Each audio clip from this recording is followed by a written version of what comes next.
when a team goes 23 consecutive possessions without an offensive touchdown, typically changes are in store, and they were for Chicago after the game on Sunday when the Bears knew that they had to do something, and Matt Eberflus had to come up with a plan. They did discuss the idea of benching Caleb Williams. They did discuss the idea of moving Shane Waldron upstairs and having Thomas Brown become the play caller down below, but ultimately, Matt Eberflus was told that's not good enough, and on Tuesday morning, he decided to make the move to fire Shane Waldron to turn over the play calling to Thomas Brown, the same Thomas Brown who was the offensive coordinator of the Panthers last year when it started out as Frank Reich as the play caller. He gave the play calling responsibilities to Thomas Brown for 3 games. Then they took it back until Frank Reich got fired, and he finished the last 6 games of the year in Carolina with Bryce Young as the play caller there. And this is nothing new in Chicago. If we go back over the last decade and look at what they've done, every time they've drafted a quarterback in the first round, they've gone on to fire their head coach that year. In 2017, they drafted Mitch Trubisky 2nd overall and fired John Fox after the 2017 season. 2021, they draft Justin Fields 11th overall, fire Matt Nagy after that season. Then this past year, they draft Caleb Williams, number 1 overall, and already have fired Shane Waldron with questions swirling about the future of head coach Matt Eberflus. Okay, and Schefty, and this is exactly at the point in the program where my head explodes, because this is an organizational failure of overwhelming proportion. When you keep a lame duck coach and you're trying to develop a quarterback, those two things don't go together. The coach can't be worried about winning games to save his job when you're trying to develop the number 1 pick in the draft. You have lived this, Alex. So you hear Schefty explain all of this. What exactly is going wrong in Chicago? Everything, Greeny. Everything's going wrong. I feel like I have a little PTSD here as the number 1 overall pick. Yeah, it's been a disaster. I mean, here through 9 games, you're firing your offensive coordinator, you're bringing a new play caller. Listen, there's entirely, from a schematic standpoint, way too much drop back pass in this offense. To ask the number 1 overall pick on 1st and 2nd down to just drop back and throw the football is ridiculous. There's not enough gimmies out there. And then you go to the guys on the outside, they're not playing at a high level. There's way too many drops. And then when Caleb does have a chance to make plays, he's not making them either, right? So everybody's got a hand in this. We'll check out some tape here where this young kid is struggling, and it's hard as a number 1 pick. Listen, look, they might as well be holding up a sign that says man-to-man defense. This is from last week against the Patriots. When you're going against man, there is no progression. You find your best matchup and you throw him the ball.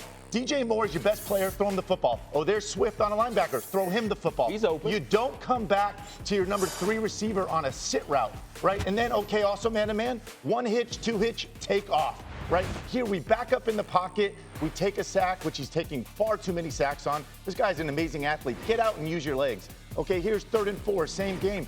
Shane Waldron actually draws up a perfect play. Number 1 is wide open. Again, DJ Moore right there. But look at his feet. Caleb Moore standing flat-footed in the pocket, yanks this ball into the dirt, right? This is it doesn't get any easier than this on a 3rd down in the NFL. Wow. You got to be able to hit your layups, right? And again, here's the head coach, defensive head coach, and his job was to assemble this staff. Bring somebody in and have a plan, you said it, to develop this crazy talented kid. And they've absolutely botched it till this point. Like, it's nothing. You couldn't point to anything that's gone right. No, and here's the thing that, you know, there is one thing that has gone right. This is the craziest thing. What is it? All right. This man, we know he's been absolutely atrocious, right? Caleb Williams. Okay, Caleb Williams. You know he's 3rd. If he gets rid of the ball in under 3 seconds, he's 3rd in the league in QBR. Okay? I don't know if anybody knows that. So it tells me if he knows what the hell he's doing, he's still all right, okay? But you know what happens if he holds the ball for more than 3 seconds, besides getting sacked a million times? He's dead last in the league in QBR. This is crazy. With an incredible 3.5 QBR. All right? Oh, if he throws it quick, he's at 79.8 QBR. So when he knows what the hell he's doing, let it eat. All right? That's coaching, by the way, and I'm going to tell you something. All right? I've had some rookie quarterbacks. All right? I had one. We go on with Mark Sanchez. He was on the struggle bus like every rookie is. All right? So I remember we're coming back trying to think of how can you fix it. All right? We came up with a little deal with help from my friends, all right, Bill Callahan namely. Yeah. We were like, I got to get this dude fixed a little bit. Help him. So I gave him a light thing. red light, yellow light, green light. Red light was what you said, Alex. If it's there and you know you can complete it, let it eat, rip it. If not, run, okay? Yellow light. If you think you can get it in there, you feel really good about it, not 100%, but you feel really good about it, all right, throw it. If not, run. Right. Okay? Now, green light. We never got to green light. No, green light was this. Let it eat.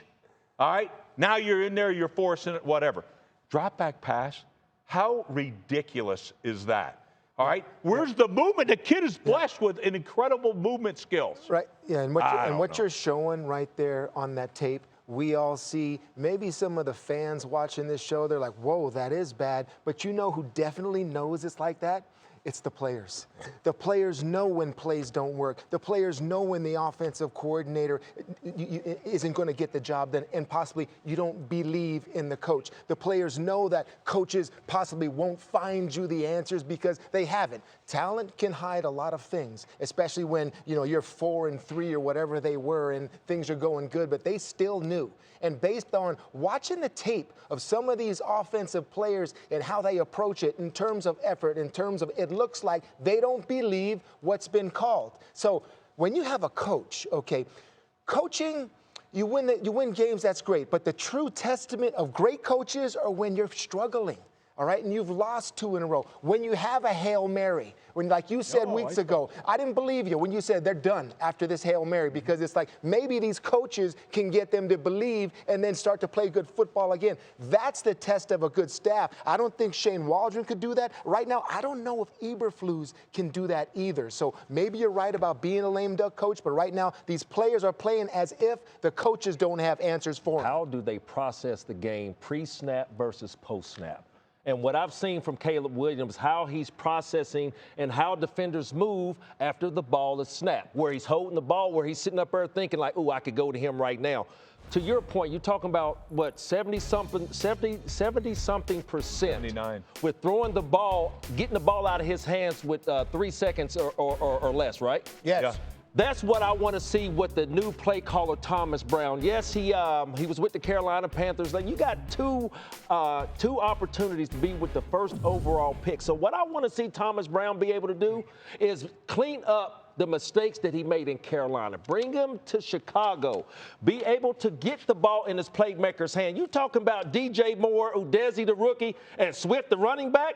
I would like to see Keenan Allen. No. Keenan Allen is a playmaker. He's the intermediate pass catcher. But the 3 guys that I just named, those guys are the screen guys, the quick hitter guys. I want to see if Thomas Brown and this offense could get the ball to their quick hitters to give this young man some confidence. Just real quick, listen. It's been 9 games. We also need to practice a little patience, which is crazy. They've already fired their OC. But, like, this kid can play. He can play. And I want to see out of Thomas Brown today a few more gimmies, right? There should be 7 to 10 plays a game that kind of plays off, right? A completion in the flat, a screen, right? Just build this kid's confidence up, get him going. Call some plays for his legs, Rex. To your point, this guy's a phenomenal athlete. I feel like he's trying to prove to everybody that he can be a pocket passer. It's okay to take off and use your athleticism. Caleb is in the building, as you see there. He's been sacked 38 times this year, which is the most of any quarterback in the NFL. He'll try and get it going today as they renew the longest-standing rivalry in NFL history. We have Sal Paolantonio in Chicago, who is there for all of this. Sal, what can you add to the conversation here? Caleb Williams obviously has been the center of so much struggle. Well, Michael, just talking to players and coaches around this team, Thomas Brown has had an immediate infusion of positive energy around this football team. And anybody who knows him as a young coach and a young offensive coordinator in the National Football League knows that he brings that right away when he talks to players and is in meetings. He comes from the Sean McVay system in Los Angeles, so you're going to see Caleb Williams with a lot more play action, a lot more boot action, tighter splits, let those wide receivers get free quickly, as you just heard from Alex Smith and from Randy Moss. Get those quick throws, those layups, and that's what Caleb Williams talked about this week. He said, I need some gimmies. I got to get some layups. I got to get more productive in the short passing game. And it got to get the ball out of my hands quickly. That's my top priority. That's got to start right now. It's just, Sal, thank you so much. It's just so much thinking. What I hear from all of this, and listen, he's in the eye of the storm. You've lived it, so you know what it's like. There's just so much attention on every little thing he does for a rookie quarterback. They've put him in the worst. I'm not absolving him of blame. He obviously hasn't played as well as he could unto himself, but they've put him in such an incredibly difficult position. I actually feel bad for him. And no question, there's a lot of noise around being the #1 pick, and that's half the battle here. Can he block all this out? Can he block all this stuff that we're saying right now and go play football and dial in on the details? And especially when the #2 pick is having like he's the rookie of the century right now, sitting right behind him. All right, speaking of young quarterbacks, here we go. It's our favorite game. It's name Brock Purdy. Brock Purdy. Brock Purdy, man. Yeah. So obvious. That was taken last year. Woo! I think we've got Put the picture up right now. That better be Brock Purdy the way they erupted.